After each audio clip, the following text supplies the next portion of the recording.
Hi, I'm Christopher Clark, publisher of NACD Directorship magazine, and this is BoardVision.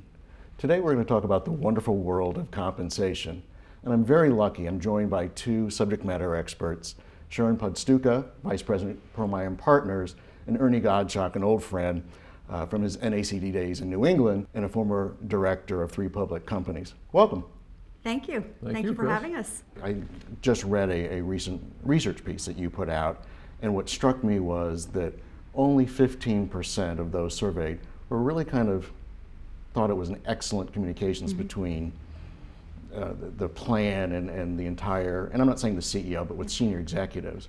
And so if you could touch on that, Sharon. So we surveyed over 200 management professionals as well as directors in terms of respondents. So there was a mix in who was answering the questions.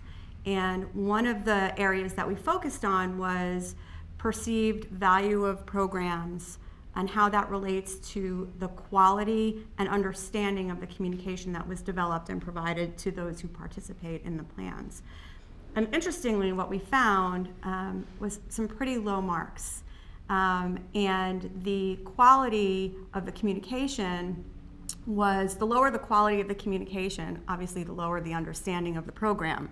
And the lower the understanding of the program led directly to a lower perceived value of the overall pay structure. I think the research that Sharon and her colleagues have done is really important because she's highlighted a trend that is unfortunate.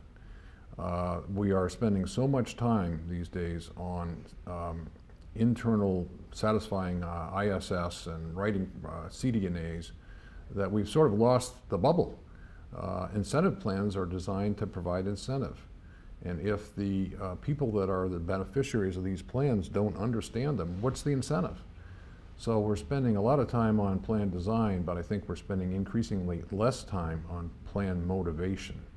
Let's connect the tissue between the growing importance of internal communications with the external communications and the wonderful topic of disclosure, whether it grows or not. And I don't think anybody wants a longer CDNA, but if you could both address that in terms of connect the dots for our 15 to 20,000 viewers. I think that, like I said, the good news is that organizations have been doing such a good job at telling their story externally, or have moved the needle. So we know we started in a place of compliance, and there's greater understanding that there's a critical balance in the disclosure externally between the compliance element and then this quote-unquote marketing, selling of the pay program.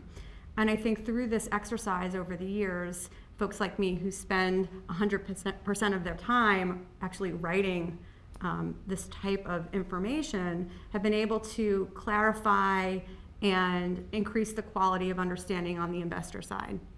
And I think what often gets forgotten is that it's not just ISS and the other proxy advisors and the institutional investors who are voting that are reading these disclosures. It's the media who's picking them up. It's your high potential executives who are picking them up. Even lower level employees are starting to understand that they can get access to the top 5 pay, who's getting paid what and why, and that's interesting for people. I think what's gotten lost internally is translating that story. So there's great thought and planning behind that narrative externally. We can put that to use internally and think about who we need to talk to, why we need to talk to them, what messages are missing. It's okay to ask if people don't understand certain elements of their pay program. Maybe they don't know exactly why they need to increase growth or execute on an acquisition plan, or how the leadership succession may play into what they do on a day-to-day basis. Well, this is why I think this research is so thought-provoking. It's for 2 reasons. One is the surface issue that Sharon, I think, has explained very clearly, is the fact that if the beneficiaries of the plans don't understand them, there's not going to be any motivation, and they're not going to see value. So you don't even have the retention benefit, more or less the motivational benefit. But I think the more thought-provoking issue that's sort of between the lines in this report, although you've mentioned it, is for compensation committees to be thinking more about what are we really working on. I think what's happened over the recent years is the comp committees have gotten so incredibly focused on plan design. How is ISS going to read this?